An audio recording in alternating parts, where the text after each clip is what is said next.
Okay, something a bit different today. I thought I would do a sledgehammer circuit for you. So back when I was in Cairns in the gym, sometimes people would catch me swinging a sledgehammer around and they'd think, what on earth am I doing? Am I showing off? Am I just doing something different for the sake of doing something different? No, not really. I don't really enjoy being the center of attention too much. There is some reasons behind swinging a sledgehammer around, or if you've got a mace, like these days in some gyms, if you're lucky, they'll have a mace or a club that you can swing around. And there is a good reason for swinging them, believe it or not. And so I'm going to take you through a circuit here, which I don't expect you to do because it is incredibly dangerous if you really don't understand where your posture should be in different positions and you haven't got your movement pretty well practiced. So I've never trained anyone to use the hammer, let's put it that way. This is something that you kind of have to kind of get into yourself, because I'm definitely not going to be liable for any accidents. So don't try this at home, but I'm going to try and explain what I'm doing and the reason for it through the circuit. So we're going to start off just by swinging side to side. So all I'm going to do is shift my weight from my right to left, that's it. And that's all the first exercise is. Obviously my hands are going to change position here after a while, and this is really all about weight transference. And if you transfer your weight right, swinging the sledgehammer should be easy. If you swing it with your arms, it will be difficult and it will look kind of jerky. It'll have a jerky appearance and it'll put pressure on your joints, which is what I don't want to do. Okay, so I just swap sides so that I'm being nice and even with the swing, just going from side to side, keeping good posture. So this is the first exercise. You can make it a little bit harder by making this a bit more of a lateral exercise. It is a lateral exercise, so we're going from in the frontal plane here, but if you want to make it a bit more, you can add a step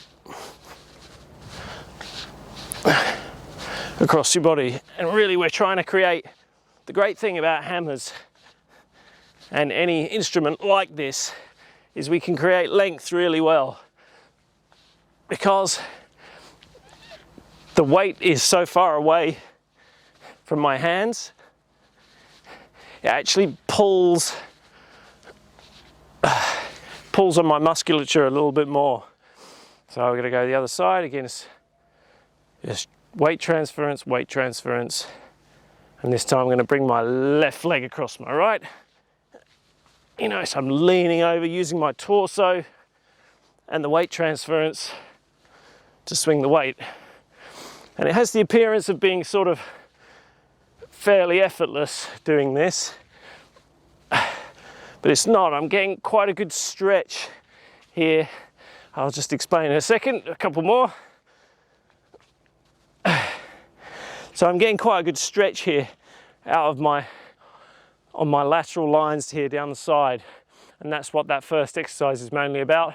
Weight transference, maintaining good posture, just getting into the circuit a little bit and just lengthening, contracting, and that weight being out here and here really helps that create that length. And that's really good, because you're not just passively stretching, you're actually actively stretching, and that's going to help decompress my body. So it's going to help lengthen this side. So often a lot of people are, when you can see in their posture, and this is certainly the case with me as well, it's getting less so, but you'll see a compression on one side.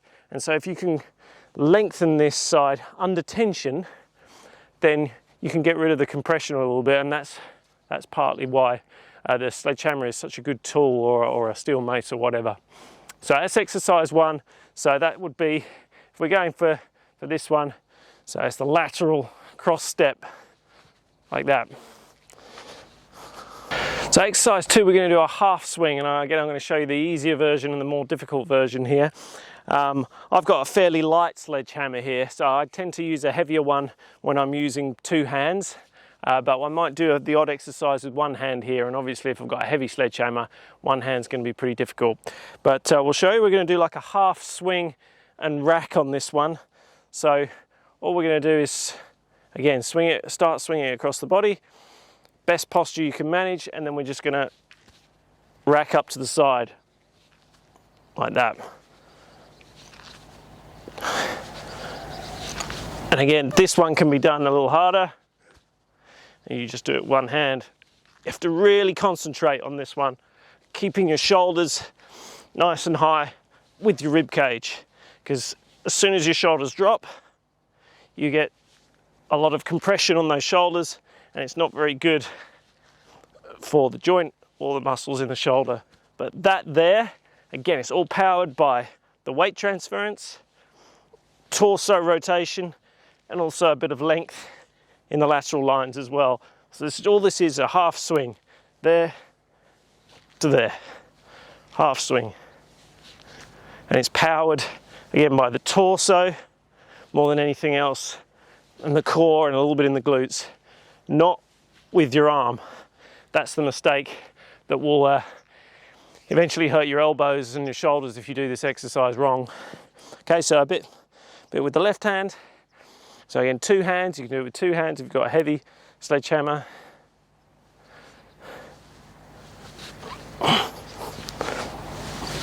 So you're just racking it up by turning the torso with good posture. And then you can do it with the left. So I move not quite as well to this side.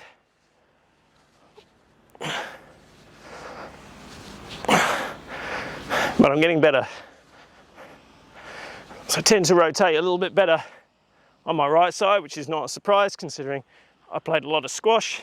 As you can imagine, this kind of position is very much a squash swing kind of position. And this exercise is also the start.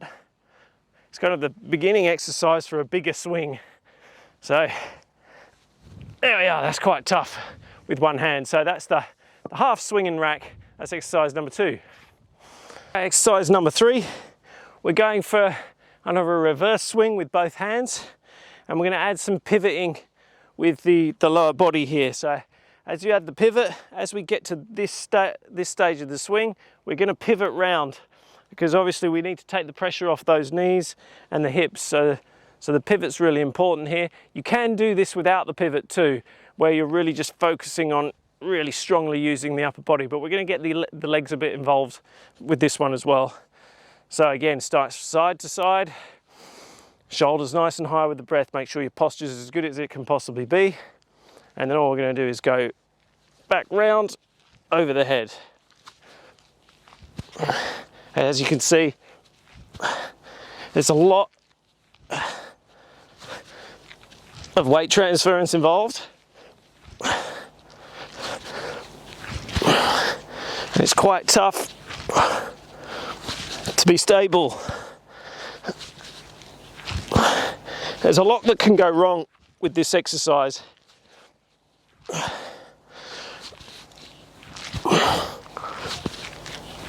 Just do one or two more this side.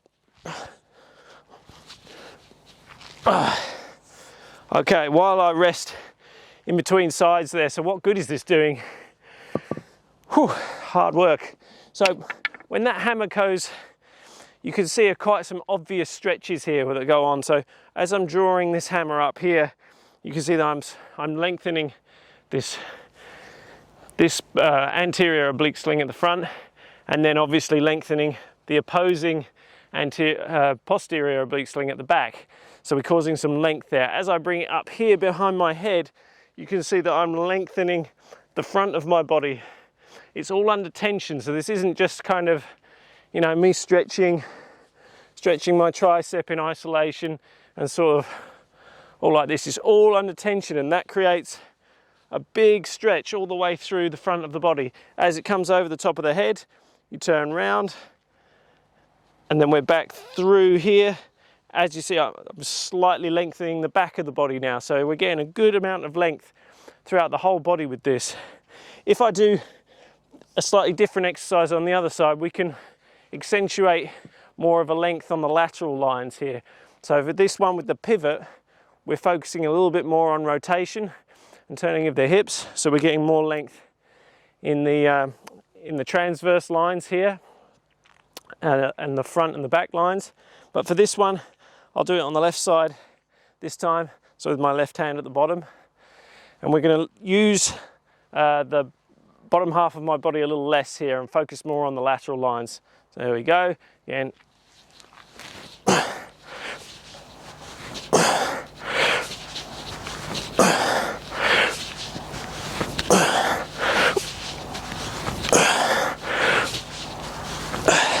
I'm not going to go into too much detail about how to swing this hammer, mainly because I don't really want you doing it unless you're really well practiced in all the other exercises first. But as you can see here, I'm creating length there, contract, and there's always length, contract. So there's length. As I come over this side, you can see the length on this side. As I come over this side, there's more length on this side. So that's what's going on all the time. Whenever you're running, walking, whatever exercise you're doing, particularly full body exercises where you're not in the gym exercising in isolation, your body's going through multiple relationships all at the same time of length, contract, length, contract. And it's not just this muscle group and this muscle group, it's multiple muscle groups all working together in lines, they're called myofascial lines, all working together at the same time. It gets very, very complex. When you do an exercise like this, you're working in the sagittal plane, you're working in the frontal plane, you're working in the transverse plane, all three planes of motion. It's very complex, and your body's working very, very hard, and it's all working kind of together. Everything's working together, and that's what really, really makes your muscles and fascia and you're very healthy and your biomechanics very good. So that's exercise number 3. So that's the reverse swing or the reverse throw with the hammer. Okay, the next exercise is going to be the step and pick up. So we're going to get a little bit more legs going in. The wind's just picked up all of a sudden out here. So this time we're not going to swing it so much as we're going to lift it. But I really want to focus the lift. Again, it's coming from the torso and the glutes and the core rather than lifting it with the arms. And I want you to see if you can pick that up as I do this. So we're going to step forward and back with this one. I'm going to get quite low into the lunge. So again, nice big deep breath, raise that rib cage, get the posture in good order before you start. So we're going to get length, contract,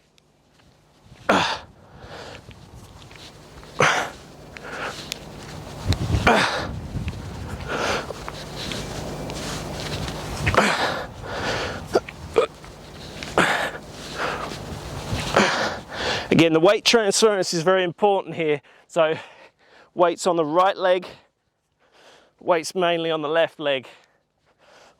And you can see I'm lifting the hammer with my torso, I'm dropping it with my torso.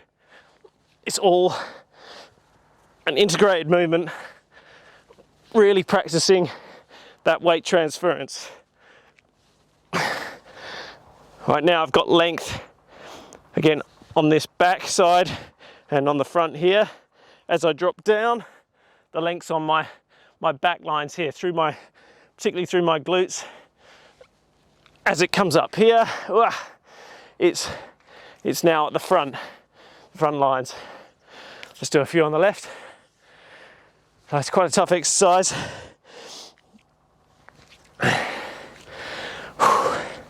Again, before you start, get the posture in good order. Get some length on the front, length on the back.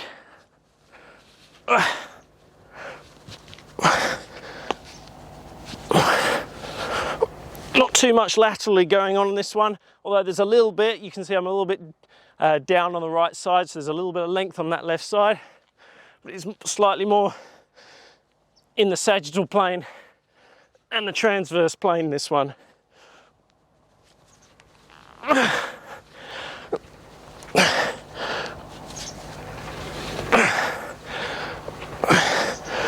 And what you'll find is that if you do these exercises, which I'm not recommending by the way, you'll find that you have a side that you move better on, a side where you're more likely to use your arms on, and this is my side for that one. Oh, I think we can stop there. So that's the step and then pick up. Number 5 is more of a sagittal plane exercise. So what we're trying to do here is create some length under tension on the front. You'll be able to see that quite clearly, and also on the back as you go down. It's amazingly easy to create tension on the back line if your posture's in good order. If it's not in good order, you just kind of flop down here and there's no tension. Well, it's really important to maintain the tension all the way through when you're swinging something like a sledgehammer.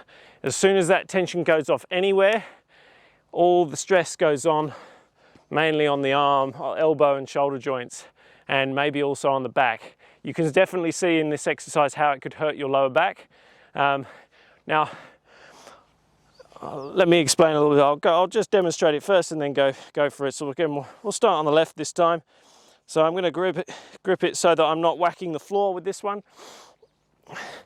Again, posture in good order, and just get that swing going. It should be fairly effortless. And then what we're going to do is we're going to actually bring it right over the top of the head, like this, and then bend the knees forward at the same time.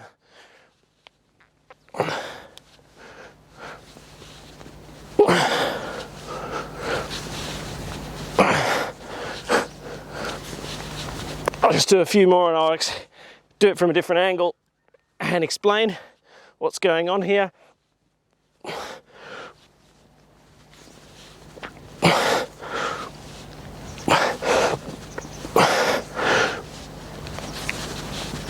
Okay, right, so I'll do this with the right hand at the bottom with the side view so you can see a little bit more what's going on from the side angle. But while I catch my breath before that, let me explain what's going on here. So as I said, we're creating some length on that front line. As soon as you bend those knees forward, you're going to create more length.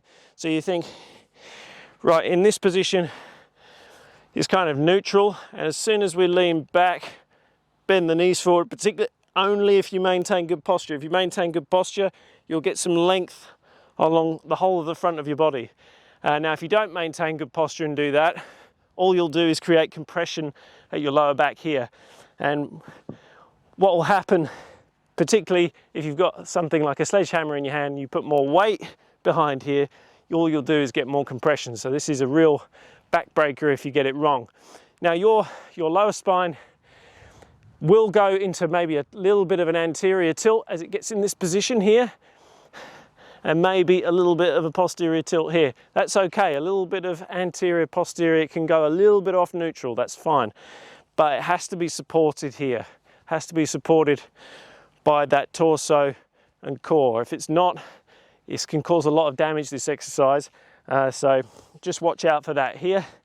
It can be quite tricky to get the balance right. Again, the weight transference here to here, you're going toes to heels, is also quite tricky. You might see me make a mistake or two. I don't think I did on the first set, but you might see me make a little mistake or two there. It's quite tricky to do that. Okay, so just swinging again, posture in good order, and then we're going to go length on the front, length on the back. And you can see that the swing is quite effortless. There's not a lot of tension in my hands here. I'm gripping the sledgehammer pretty lightly.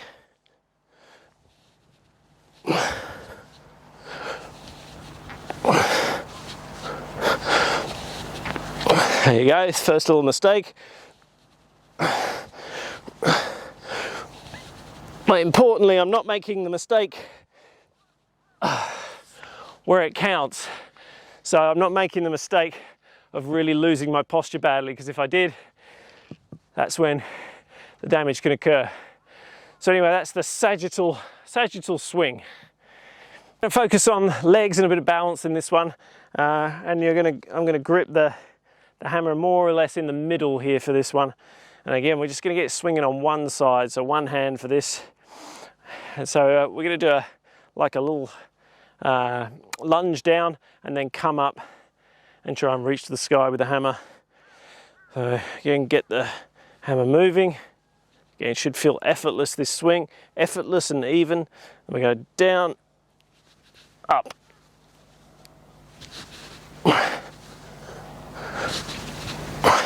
Again, it's the torso that does the work.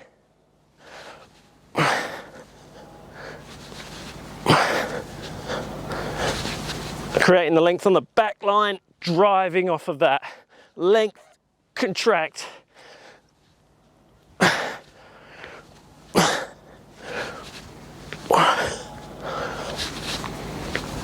Okay, a couple more.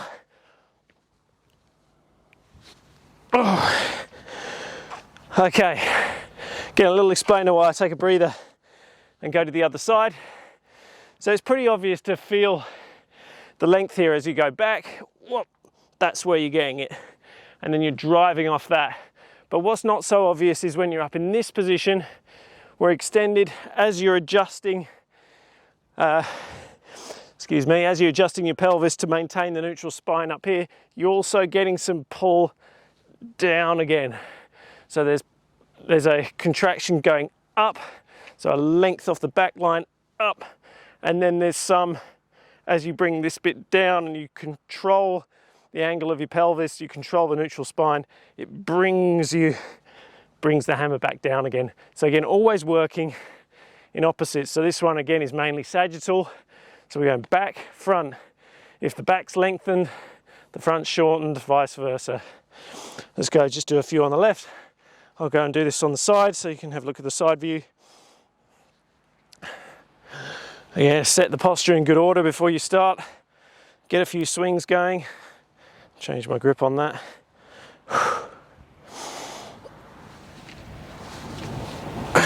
But you can see that there is a rotational aspect to this exercise as well. So there, as I kick my leg up, and there, as I bring the sledgehammer back.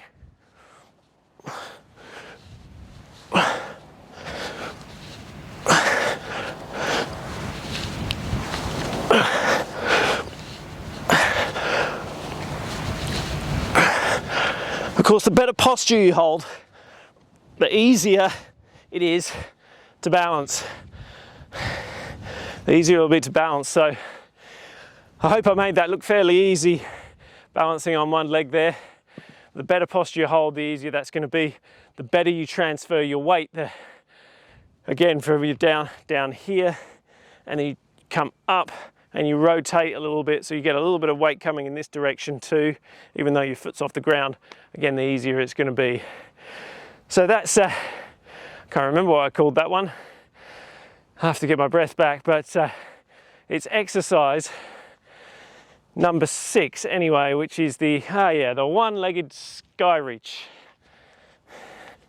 For exercise number 7, I'm starting a bit further away from the camera here. We're going to do some traveling swings here, and again, mainly in the sagittal plane, but obviously we're going across the body a little bit, so there's a lot of transverse work going on here.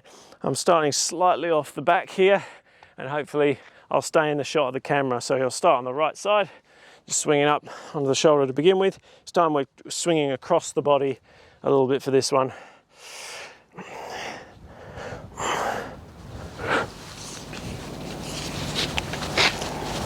Again, length on the back, length on the front, and the transverse lines as well. And then we just go backwards. Again, take a look at the weight transference. So weight on the right, weight on the left, weight on the right, weight on the left.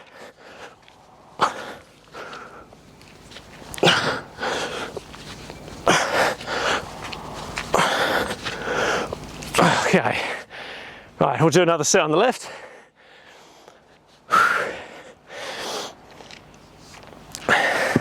Okay, it's just creating so much length. If you do these exercises right, it creates a wonderful feeling of decompression once you've finished, which is really nice. So You lift your shoulders a lot easier, you stand taller. It's a really nice exercise for getting rid of this slumpy, compressed kind of bad posture kind of feeling. We've got to do some on the left side. Make sure I don't whack the microphone. And length on the front, length on the back. So you're driving up off the back line, driving down with the front line, and also the transverse lines are getting involved here as well.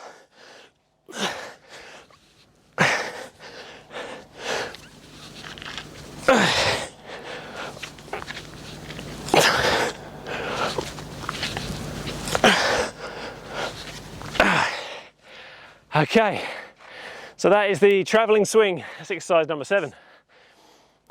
All right, exercise number 8 is going to be right at the limits of what I can do. This is going to be a hammer throw. I'm not actually going to throw it because I'd throw it straight at the camera and ruin the camera, so I'm going to keep hold of it. But keeping hold of it is obviously, it's going to create a little bit of a problem if I'm, again, not holding good postural integrity throughout the exercise, and if I'm using my arm too much. And it's really important not to use your arm too much on this one. So we're going to start with that kind of first, I don't know if it was exercise number 2, where I'm going to hold it maybe halfway down, where I'm just getting it moving from side to side, and then just rack it up like that. And then we're just going to extend it into a throw. And again, I'm going to move up with a bit of pivot. This is quite heavy for this exercise. You might notice what I'm doing with the other arm as well. So I'm starting to lose that now. As soon as I feel like I'm starting to lose it and my arm's taking over, I stop. And that's quite a heavy weight for that exercise. Now on this side, you might notice that I'm right-handed. So if I throw right-handed, it's going to look something like this. You'll see good reciprocation on the left side. So the left is quite used to reciprocating when the right's doing most of the work. On this side with the left, it's going to feel a bit less natural for me to do the reciprocation on the right side. And all that means is that I'm probably more likely to use my arm on the left. Because if you think about it, when this reciprocation happens here, if I do this throw in slow motion, so if I throw here, that reciprocates, that's pulling my torso around. It's not, and it's also pulling it down too. So I'm getting this motion, I'm getting this motion a little bit, and I'm getting the twisting motion. All 3 planes of motion again, and that's where the power is created. So we don't throw like that, obviously would go nowhere. We also don't throw like that unless we're doing a hook shot in basketball. We wouldn't get it very far. And we also don't throw like that. It's in all 3 planes of motion. That's where all the force comes from. And it also dissipates a lot of the forces on your joints as well. If you can move in all those 3 planes of motion, you're not getting the compression in one place. So that's what we're aiming for. Let's hope we do it. It's a bit tricky on the left. So again, I start with a couple of racks. Get the weight transference, rack it up.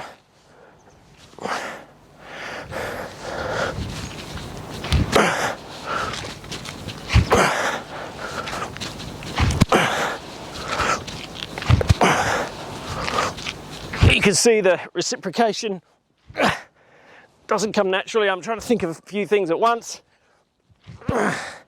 And that'll do.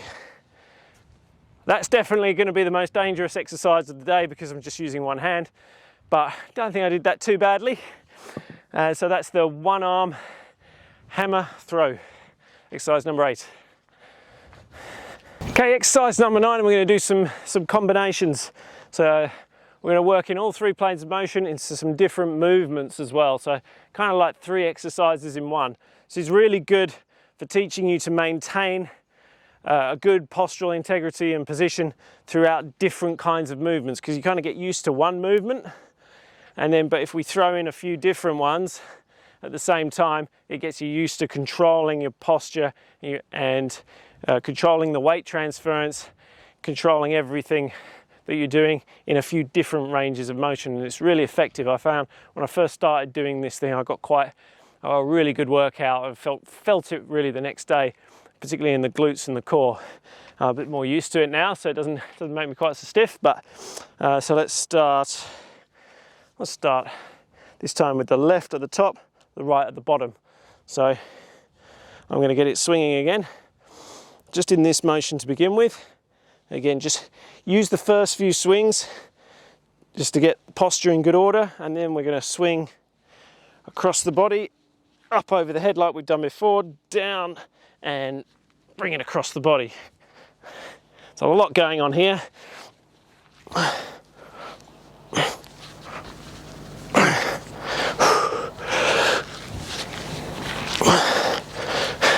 You can see that when I lose balance a little bit, particularly with this bit, which is the trickiest bit to transfer the weight, it's because I haven't quite transferred the weight properly.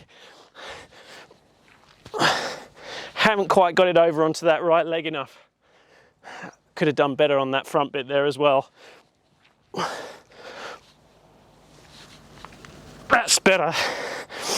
Better torso rotation on that one. So torso there. Last one. Okay. And we'll do one on the other side, but have a little bit of a rest and explainer in between. Give me a while. Okay, a few things going on there. So again, we're working all different planes of motion. It's such a great exercise, and we're trying to maintain the length tension relationships all the way through. You notice there that the hammer never really gets very jerky. It's kind of it's a nice smooth reaction. It slows up a little bit here, but it doesn't jerk down. It just kind of hits the top and then comes down again. It's kind of an effortless look to the exercise. When we're in these positions here, if I go to the side on, you can see where the length is. The length is starting up here, going across the back down this leg. And then also when we're here, boom, like that, it's the opposite. It's here, the length's down that leg. And if you get it just right, so the rotation, the legs are straight, you could get really good power to come back. And that really helps. Again, the hammer is super good at creating length in your tissues. So when we're here, down here, boom, some really good length here and in the glutes as well. And then you contract off that length and bring it back. And again, it's kind of effortless. It happens mainly in this core musculature up from the glutes to the pecs here. That's where all the power is. The power's here, not here. You don't want big biceps necessarily. So let's go to the other side. I'll try and explain the other parts of this exercise. This, when we get to this, when we come to this part over the top of the head here, that's obviously similar to the reverse swing exercise earlier on that we did. It's a little bit more pivot so we can get round straight and face the camera again. So again, make sure your posture's in good order. Use the first few swings to get that. You should feel some length in that backside there on the left leg. And so we go up.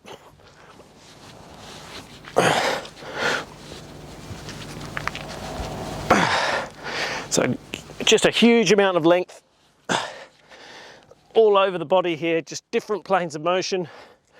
So length on the backside, length on the front line, length on the backside again, length on the transverse plane, and that's all happening all at the same time. We got some length laterally. That wasn't such a good rep.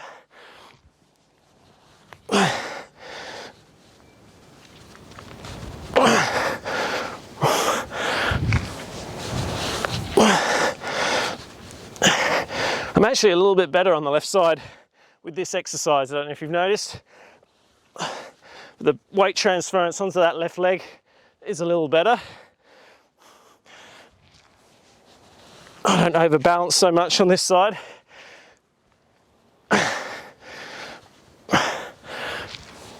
last one. Oh, pretty rubbish finish, but oh, that's tough. But you can see, I hope you can see throughout all these exercises how the hammer is creating length. And because the weight's over there, that's pulling me more. And so that's why it's dangerous as well, because it's going to pull me there. Bad back, bad elbows, bad shoulders, everything's going to hurt if you do that badly. But if you do it well and you've got this posture in good order and you've got tension on the musculature and the fascia rather than on the joints, this will just make you feel so good after doing it. It really lifts you up, decompresses the body. So that's the penultimate exercise. So that's the combination swing, and we'll finish with a tricky one. We'll finish with the hip flip swing. So this one is one that I've only just started practicing, so you can forgive me a little bit for this. I do it pretty well with a kettlebell, but it's quite tricky with a sledgehammer. I'll go through on the right side first just to show you, and I'll explain it a little bit to tell you what's going on. So what we're going to do is we're going to do that reverse swing again, this time without much pivot in the feet. And then what we're going to do is we're going to get a fair amount of tension, kind of rotational tension on the hips here, and then we're going to release it and flip round. Now, if you go to the functional patterns guys, they'll do this with a mace, which is a little bit easier because they can hold it much closer. It tends to be a little bit the way the weight's on a sledgehammer, it makes it difficult to swing it in both directions. So you'll swing it in one direction and then they'll swing it back the other direction and flip. I'm just going to do it in one direction and flip, just because I have to hold the sledgehammer a little bit too far apart. It's going to be a bit of a strange one. Okay, so again, side to side, not too much rotation, not too much pivot in the feet for this one. And then we're going to do that reverse swing and then flip around.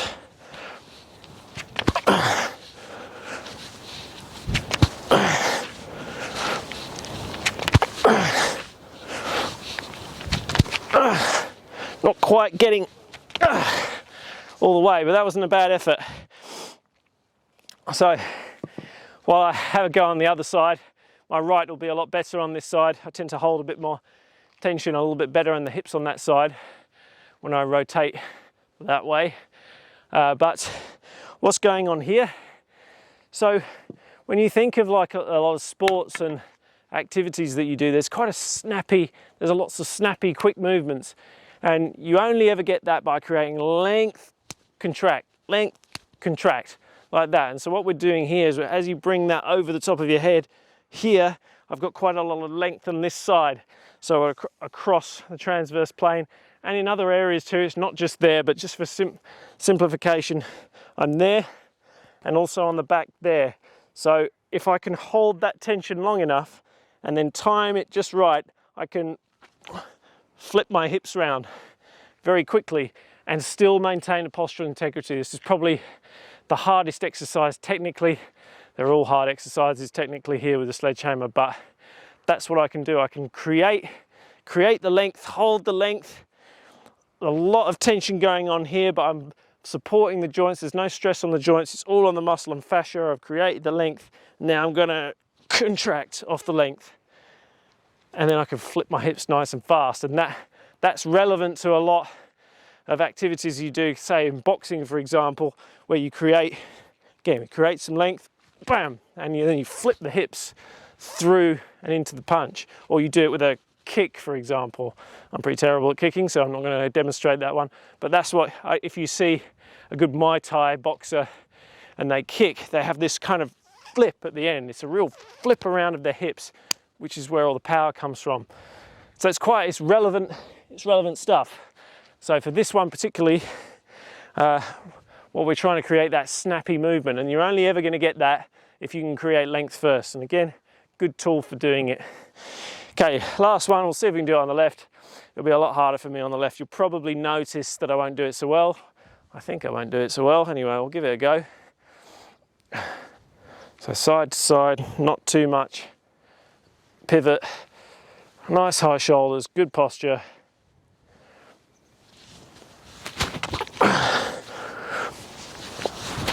It's actually a little bit better on this side.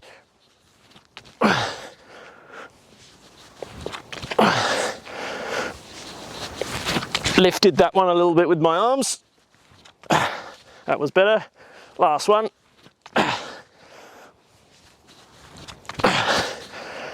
Okay. Okay, so that's the last one. The hip flip. The hip flip. All right, so I hope you found that useful. Again, I don't expect, certainly not anyone I've ever trained to do that exercise yet. This is one that you've really got to kind of step into yourself after you've done all the others. If you're confident enough on it, and then you can do it yourself, and you know, I might be able to help you if I'm with you. But you can see that there's actually a purpose behind it. I'm not just, you know, changing things up and providing variation. There's a real purpose to using a tool like this, or if it's a mace or a club or a kettlebell, anything that you swing. Swinging really helps create length. And whether it's behind your head like this, you're creating length on the front, or you're rotating and you're creating length across here and across the transverse lines in your back, or whether it's this way and this way, what you're going to get is effect over time if you do these exercises really well with good posture, and you can transfer the weight very well, is you're going to get this lifting effect. Now, you might notice that a lot of 20-year-olds have their bodies are up here, and then when you get like 40 or 50, you know, even like someone like Tom Cruise or Arnold Schwarzenegger, who had really good bodies when they were younger, they had quite very well chiseled bodies, and they've still got quite decent bodies. You know, even like Sylvester Stallone, for example, still works out, but he's down here now, and that's the compressive effect of gravity and a lot of the things that he's been doing in his life have just, you know, gradually tightened people up and brought them down here. And then when they're very, very old, they get down here. And the idea here is to create the opposite effect. So the exercise is creating the opposite effect. So literally pulling me this way, decompressing my tissues. It's not only very, very good for your posture, it helps create a good symmetrical, balanced body, but also it will really help with the hydration of your tissues. Because if you're in this position and your tissues are kind of squeezed together like this, you're not going to hydrate those tissues very well. If you decompress, then the water can get in. And that's really the idea. It's not just for show. And believe me, I really, really don't enjoy being the center of attention when I do things like this. I don't think anyone's seen me out here today. It's very, very quiet here in Waldong Village in South Korea. I managed to sneak it in. But you might notice the odd person doing some strange things in my other videos and staring at me, but I guess it's just got to be done, hasn't it? But anyway, signing off, circuit number 5 here in South Korea. Hope you don't do this one at home, and I'll see you next time.